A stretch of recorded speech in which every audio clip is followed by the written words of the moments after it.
This presentation was recorded at the 2015 ANZICS ACCCN Annual Scientific Meeting. It's my great pleasure to introduce you to the paediatric panel on the parents' right to dictate treatment today. So I'd like to welcome our first speaker, Associate Professor Tim Dear. Professor Dear worked as a lawyer before obtaining a PhD in the philosophy of law, and he's now based at the philosophy department of the Auckland University. He's widely published on topics relating to law, ethics, medical decision-making and disagreements. Professor Dear is active in both local and national research and clinical ethics committees.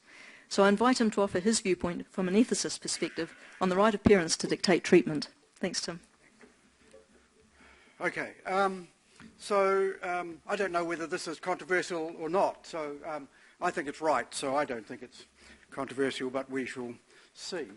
I start from the standard presumption. So most countries grant parents legal rights, and they do that because they take it there are moral rights, to make treatment decisions on behalf of their young children. And such rights are normally rebuttable. So in most places parents have the right, but it can be overridden, normally through the courts, where parents' decisions, where their exercise of those rights pose a significant risk to the life or well-being of the child. So we've got this kind of rebuttable presumption, and I'm calling that the standard presumption. The structure of the talk is this. I think I'm going to identify and just give a quick assessment of a whole range of arguments or justifications for that standard presumption. And my line is that though there are lots of them, none of them are very good. And it turns out that this is one area in which having lots of bad arguments doesn't make a good argument. So what we find is that there are lots of strands to the argument, but none of them are actually as powerful as we might think. Now there is a particular problem posed by the number of strands, and that is that it makes discussion very difficult. So as Fiona mentioned, I've been writing on disagreement, and one issue with disagreements is that if you have multi-stranded disagreements, people are inclined to hop from strand to strand. So they run one line and they're shown that that line doesn't work, so then they pop to another line and you show that line doesn't work, and then they pop to another line, you show that doesn't work, and then you find they're back to the first line. And so a lot of our really trenchant disagreements over global warming or vaccination or so on are multi-stranded in this way, and I think this is part of the problem. So here's the first strand. So this is the first line of defence of the standard presumption. It's about the best interests of the child. And so sometimes defenders of the presumption, so again by the presumption I mean this idea that parents have this rebuttable right to make medical decisions on behalf of their children, sometimes it's suggested that it's sufficient that parents are motivated by the best interests of the children. So the New Zealanders will remember the Liam Holloway-Williams case, in which the then Health and Disability Commissioner, Robin Stott, I think it is, kept saying over and over again, but Liam's parents love Liam. Liam's parents care about him, as though the fact that they were undoubtedly motivated by the child's best interest settled that they had the right to make the decisions. But this motivation can't be enough. And one reason is because even if it's true that parents are motivated by the best interest of their children, doesn't follow they're the only people who are motivated. So health professionals might be equally motivated. So if it's a matter of motivation, it doesn't settle it one way or the other. Second, obviously, well-motivated but clinically unsophisticated or inexperienced parents might just be mistaken. Being motivated by the best interests of your children isn't enough to make sure you get it right. And of course, it need not be true that parents are motivated by the best interests of their children. The sort of the cases that make the medical ethics literature are there ones where parents have a child in order to get transplant material for a sibling. But of course, those are the spectacular ones. The more likely one is that even good parents are not purely motivated because there are issues of guilt or concern or all sorts of things which might be floating around in the background, making it quite difficult to work out why parents are making the decisions they're making. So the motivation, I think, doesn't work. So what else might we mean by best interests, by the idea that parents, that we're concerned with the best interest of the child? Well, one thinks is an epistemological claim. Philosophers would say the idea is that parents know the best interests of their children better than anyone else. So the idea is we're concerned to act in the child's best interest, and the parents know better than others what those interests are. So we need some clarifications. What is it that parents know best? What is it that they have this knowledge of? Is it what is in fact best for the child? Well, if we mean that medically, then bluntly often the answer will be no, they don't. Even parents who are quite sophisticated needn't be the people who have the best clinical knowledge about their child's best interests. Now again, none of these things are going to be knocked down, by the way. So of course there'll be cases where you have children with ongoing illnesses where the parents are quite sophisticated. So none of these are straightforward, but medically, probably typically it's not the case that parents are the people who have the best, who know best what's in the interest of the child. What else? Well, maybe what parents know best is their child's desires, preferences, dispositions, strengths and weaknesses. So the idea is that I've been with my child for a long time, I know the child. But there's a problem here too.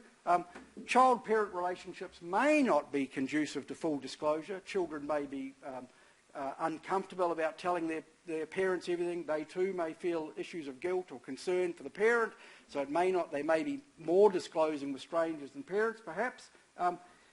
You might doubt the cognitive capacity of young children to weigh current distress against future benefits. Some reason to think none of us are very good at this until we get into our late teens, so weighing up how much chemotherapy am I prepared to put up with in order to have a moderately normal lifespan. That might be a very hard trade-off to make for young children. And of course, if you think the children can't do that, there's no reason to think the parents can know what the child wants, because there is no answer to what does the child want. So that if the child doesn't know, then no one else can know what the child knows.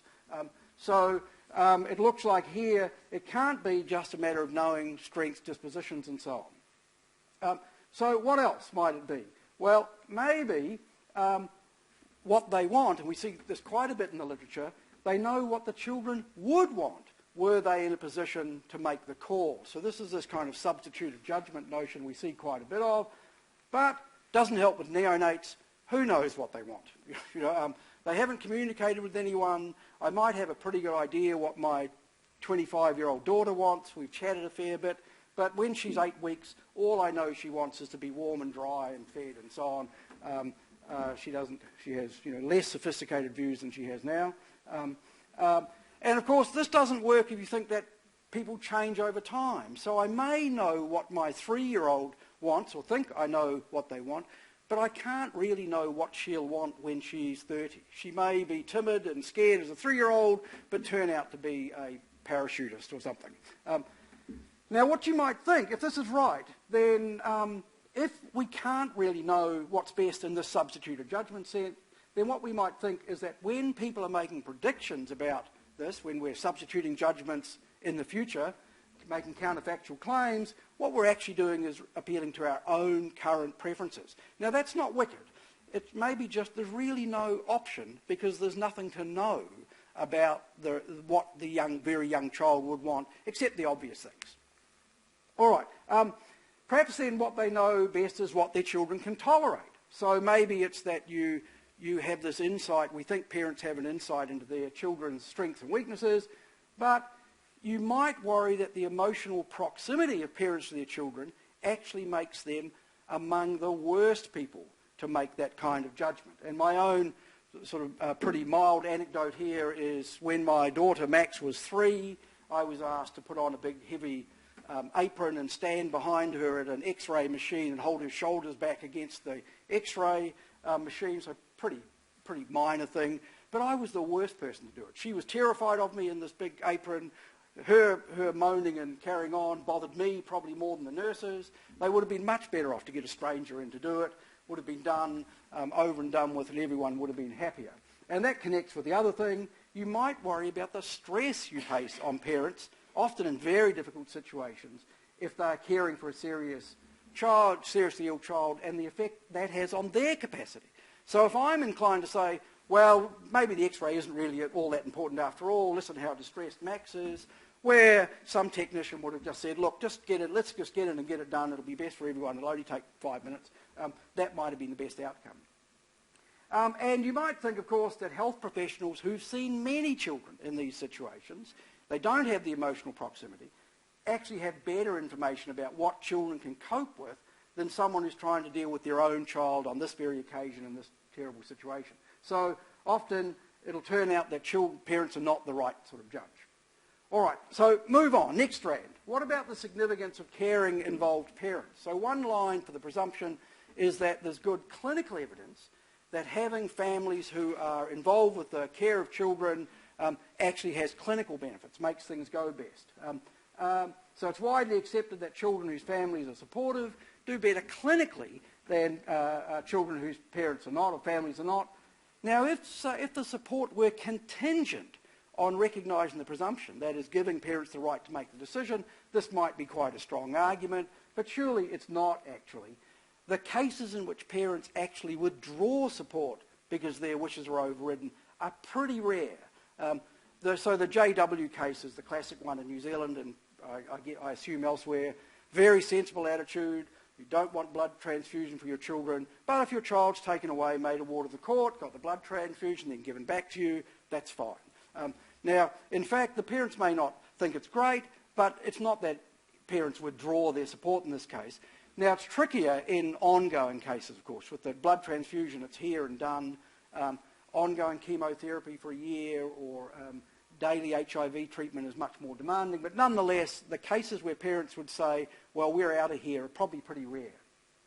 Still, these sorts of things remind us of the importance of involving parents. So as Fiona said, thinking parents don't have the right to dictate treatment doesn't entail that they don't have the right to be involved. And so this is the kind of thing where you think it's a very good reason to think you should try and engage with parents, as I assume everyone accepts.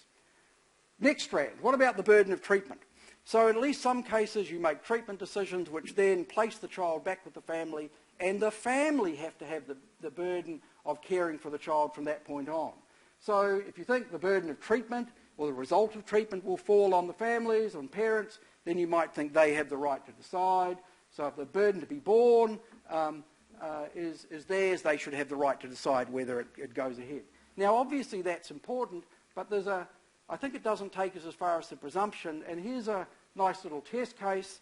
Imagine a case in which a treatment is burdensome, but the prognosis is extremely good. So you think this is going to be a tough period of treatment for a few months, but we really think there's a 90% chance it'll be successful. We wouldn't think in that case that the family could say, this is just too burdensome, we're not going to do it. Now, if you don't think you can say that burdensome treatment is too much in that case, then you shouldn't think that the burdensome treatment should be too much in the other case either, I think. So, again, I don't think these are knocked down, but I think there's a problem here. What about religious or cultural considerations? So when you look through the cases, you find there are quite a few of them. So the JW case, Jehovah's Witness case, where what's at issue are cultural or religious issues. And so some people think parents have got to have the right because they have some religious or cultural view which is at stake in this decision. But we have to be very careful with these arguments, I think, a number of reasons. One, there's a third party involved. So I can presumably follow whatever religious view I want. If I'm an adult, that's my call. But if I'm making it on behalf of someone else, then you might think the state has an interest or someone has an interest. You can't just assume that parents have the right to decide for their children what their religious or cultural views would be. If you do that, it's just changing the question. It's now not do they have the right to make medical decisions, but now do they have the right to make cultural or religious decisions? And presumably we think not always. So if you're the father of young girls in New Zealand, you don't get to decide because of your religious view that they can't be educated or what have you. It's not your call, and so it might be the same here. You might think that a principle of religious or cultural tolerance, which has as its background the idea that we're trying to produce adults who can make their own religious or cultural decisions, is a reason to think that you should get people through to the stage that they can make those decisions. So it can't be a reason to say we're going to preclude this person from making the call. What about the significance of uncertainty?